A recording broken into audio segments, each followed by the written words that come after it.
I used to think silence meant peace, until I realized in therapy, silence is watching you. I used to think silence meant peace. In therapy, it means observation.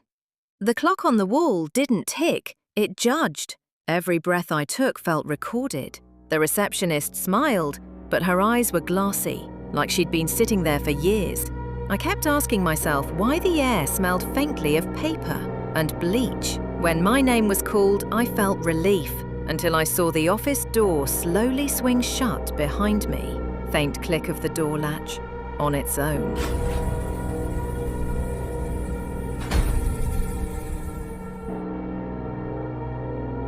He looked kind enough. Calm voice, tidy beard, tan cardigan.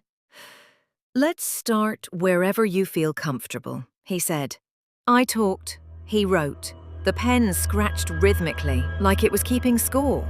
Every time I hesitated, he tilted his head, smiled faintly, beat, and the pen moved faster. I wondered, is he writing about me or about what I might do? His notepad angled just enough for me to see. I shouldn't have looked. In between neat bullet points, one line scrawled in red, "Do not let her leave." My throat dried. I blinked, looked again. The words were gone. Just regular notes. "Everything okay?" he asked. The clock had stopped. "Yes," I lied. He stared too long. Not the kind of look that waits for an answer, the kind that measures one. I smiled weakly. He didn't blink. The hum of the white noise machine faltered, skipping like an old record. The room's warmth drained, leaving me with the sound of my heartbeat. "You're making progress," he whispered, but he hadn't written anything. I stood up. "What did you just write?" He said nothing, just turned the notepad toward me. Blank. My voice cracked. "Stop fucking playing games." The walls seemed to pulse, breathing with me. Each inhale made the books on the shelf tremble. His calm voice split into two tones at once. One said, "Sit down." The other whispered, "Don't let her leave." I snatched the notebook from him. Every page the same phrase, over and over in my handwriting. The lamp flickered. In the glass frame on the wall, my reflection was grinning. But I wasn't. The reflection mouthed words I couldn't hear. When I leaned closer, it whispered back, "You're the one who wrote it."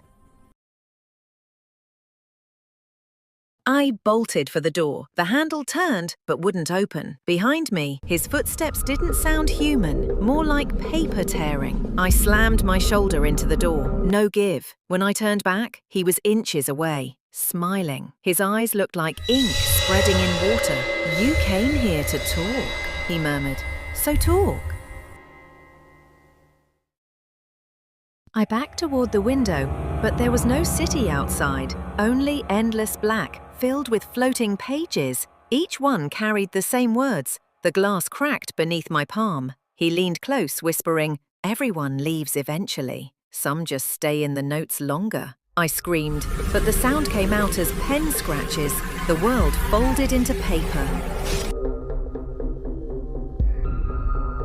Morning light. A new patient in the waiting room. Same chair, same clock, ticking again. Through the frosted glass, a figure sits at the therapist's desk, writing. The sleeve, my sleeve. On the notepad, "Do not let him leave." Therapy works best when you don't know which side of the desk you're on.